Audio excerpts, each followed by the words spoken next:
क्या आपका भी सपना डॉक्टर बनने का है? नीट डिफिकल्ट लग रहा है? No, NEET is very easy.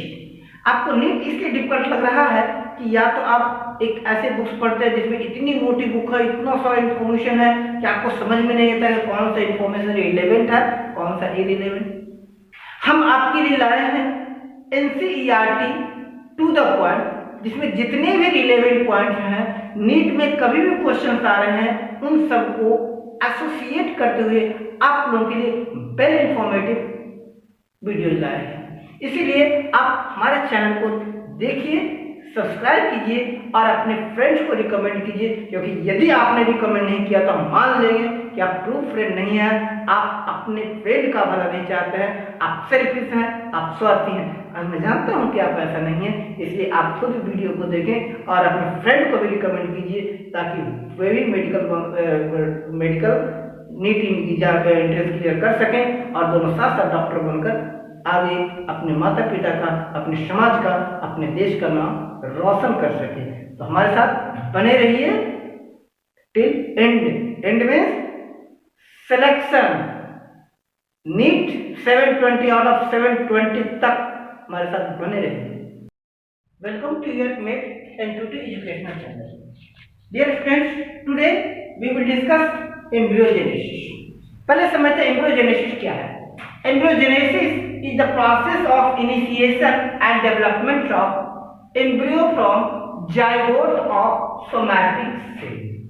Last class में हम लोग जायगोट बनना समझे थे, ठीक है। अब जब जायगोट बना तो जायगोट बनने की, एम्ब्रियो से जायगोट बनने की प्रोसेस, यानी जायगोट के सोमैटिक सेल को एम्ब्रियो में डेवलप होने की प्रोसेस, इसे ही कहते हैं एम्ब्रियोजेनेसिस। देखिए, जेनेसिस जहां लगता है जेनेसिस मीन्स होता है जेनरेशन, जेनेसिस मीन्स होता है जेनरेशन, या कह सकते हैं प्रोडक्शन।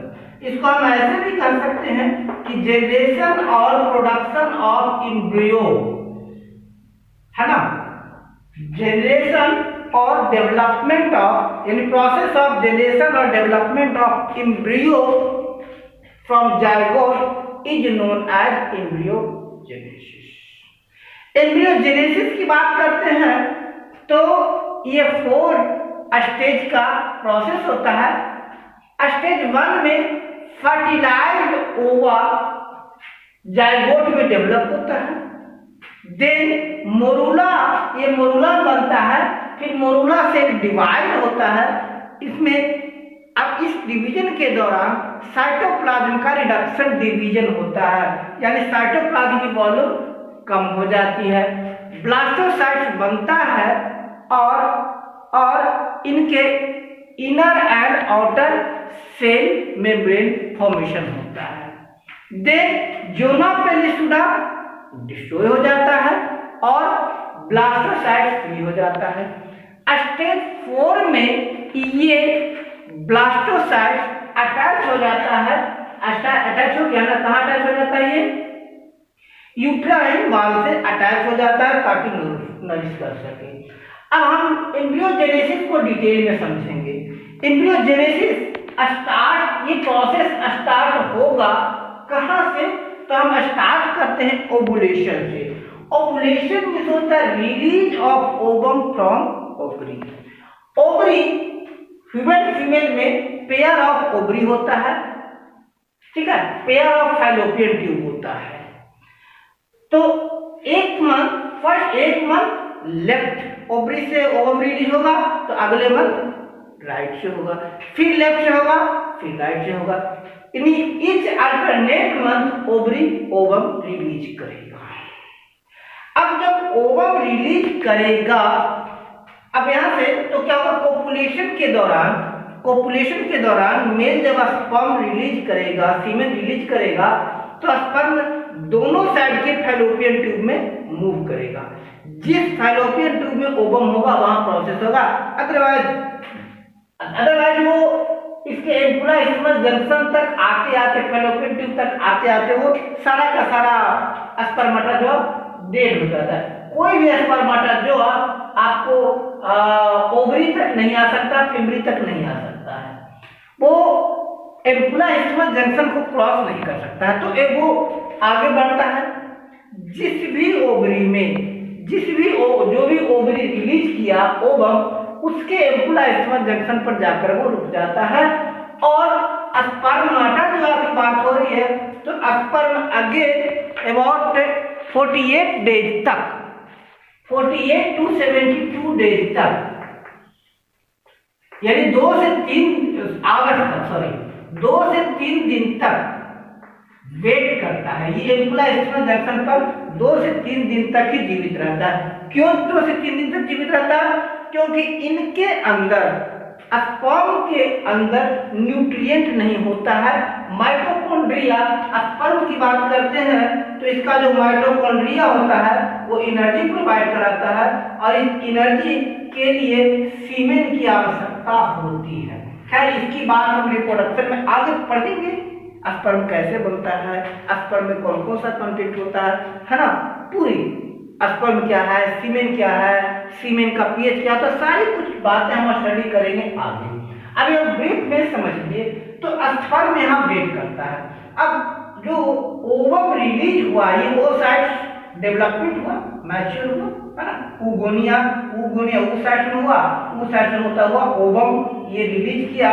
जब ओवम रिलीज किया तो इस ओवुलेशन हुआ, तो फिम्बरी एक फिंगर लाइक प्रोजेक्शन होता है फैलोपियन ट्यूब का आगे का पार्ट जो अटैच रहता है ओवरी से। वो ओवरी ओवम को अपनी ओर सक कर लेता है। अब वो ओवम धीरे धीरे कॉन्ट्रैक्टाइल एंड एक्सपेंशन प्रोसेस के कारण, यानी ओवरी फैलोपियन ट्यूब के हमेशा सिकुड़ने और फैलने के कारण एक रिदमिक मूवमेंट होता है, जिसके कारण ओवम आगे की ओर बढ़ता है। जैसे ही फिम्बरी रिलीज किया, इनमें रिदमिक मोशन शुरू हो गया और धीरे धीरे स्लोली वो आगे बढ़ना शुरू हो गया। ये ध्यान रखिएगा कि फिम्बरी से लेकर, यानी रिलीज होने से लेकर बीच का पार्ट होता है जिसे कहते हैं एम्पुला इस्थमस जंक्शन। आगे का पार्ट ये होता है एम्पुला, ये पार्ट होता है इस्थमस। तो एम्पुला इस्थमस जंक्शन तक आने में ओवम को अबाउट 13 to 14 डेज लगता है। इसको क्रॉस करने में 24 to 48 आवर लगता है। यही कारण है कि अगर प्रेगनेंसी के लिए कहा जाता है कि third and fourth week, third week important माना जाता है। करें उनको 3 वीक में बांट दिए, first week, second week, third week, first week, second week, third week.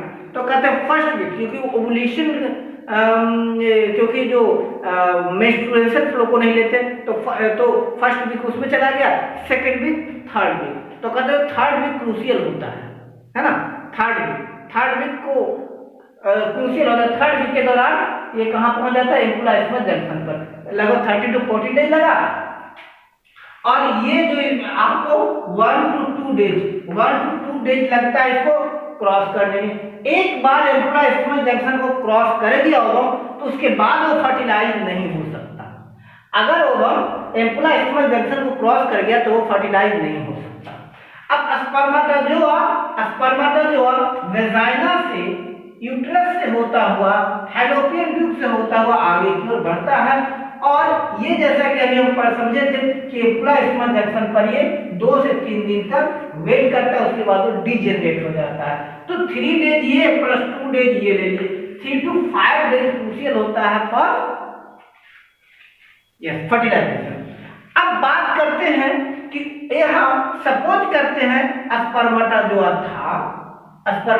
था, और जैसे ही ओवम एम्पुला इस्थमस जंक्शन पर आया, अब स्पर्माटोजोआ उसको फर्टिलाइज कर दिया, यानी यहाँ पर फर्टिलाइजेशन हो गया।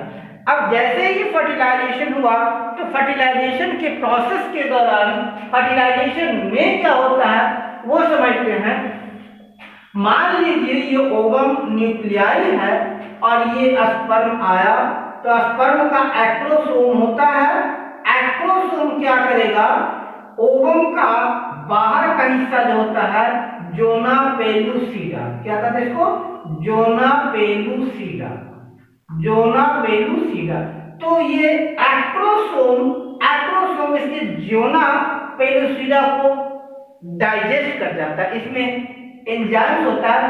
हम इसकी एनाटॉमी स्पर्म की और ओवम की हम ह्यूमन रिप्रोडक्शन की बात करेंगे तब समझेंगे।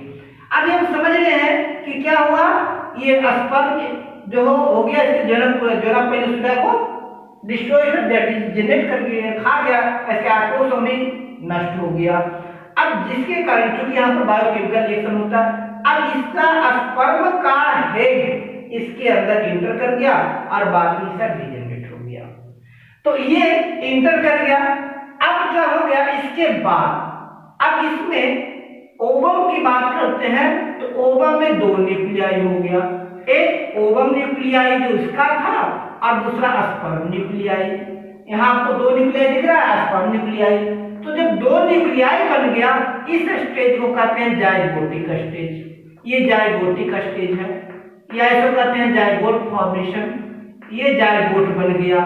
जाइगोट कब बना, जब स्पर्माटोजोआ का हेड ओवम के अंदर जोना पेलुसिडा को भेजते हुए आगे आ गया, तो इसमें दो न्यूक्लियाई बन गया, स्पर्म न्यूक्लियाई और ओवम न्यूक्लियाई। जाइगोट फॉर्मेशन हो गया। अब जाइगोट फॉर्मेशन के बाद फर्स्ट क्लीवेज स्टेज होगा। क्लीवेज स्टेज क्या है, इसकी पूरी डिटेल हम इसकी एक और वीडियो बनाएंगे जब रिप्रोडक्शन की बात करेंगे, क्योंकि अभी हमें मेनली एम्ब्रियोजेनेसिस समझना है। तो कहते हैं क्या, इसमें फर्स्ट क्लीवेज हो गया, प्रोटेक्टिव लेयर बन गया, और ये जो न्यूक्लियस था फ्यूजअप हो गया, ये दोनों न्यूक्लियस फ्यूजअप हो गया। अब फ्यूज होकर सिंगल न्यूक्लियाई बन गया। आपको दिख रहा है डे जीरो, यहाँ से डे जीरो से हमारा एम्ब्रियोजेनेसिस का प्रोसेस स्टार्ट हो गया। डे जीरो में फर्स्ट क्लीवेज बना, सिंगल न्यूक्लियाई बना। अब इसके बाद डे फर्स्ट इसका माइटोटिक डिवीजन हुआ और अब टू सेल स्टेज बन गया। क्या हो गया, टू सेल स्टेज बना। टू सेल स्टेज में अब ओवम, ये जो फर्टिलाइज्ड ओवम था, फर्टिलाइज्ड ओवम का न्यूक्लियस डिवाइड हो गया दो पार्ट में, है ना। ये हो गया टू सेल स्टेज।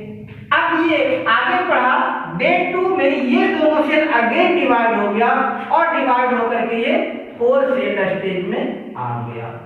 ठीक है, डे टू में फोर सेल स्टेज में आ गया। डे थर्ड की बात करेंगे तो अब ये डिवाइड होगा 2, 4, 8, 16, इस तरह से वो डिवाइड होता चला गया। डे थर्ड में ये एक स्टेज में हो गया जिसको हम कहते हैं अनकॉम्पैक्टेड मोरूला स्टेज। अब इसमें मोरूला बना लेकिन वो अनकॉम्पैक्ट है, वो एक्सपैंडेड है, चारों तरफ फैला, कॉम्पैक्ट नहीं।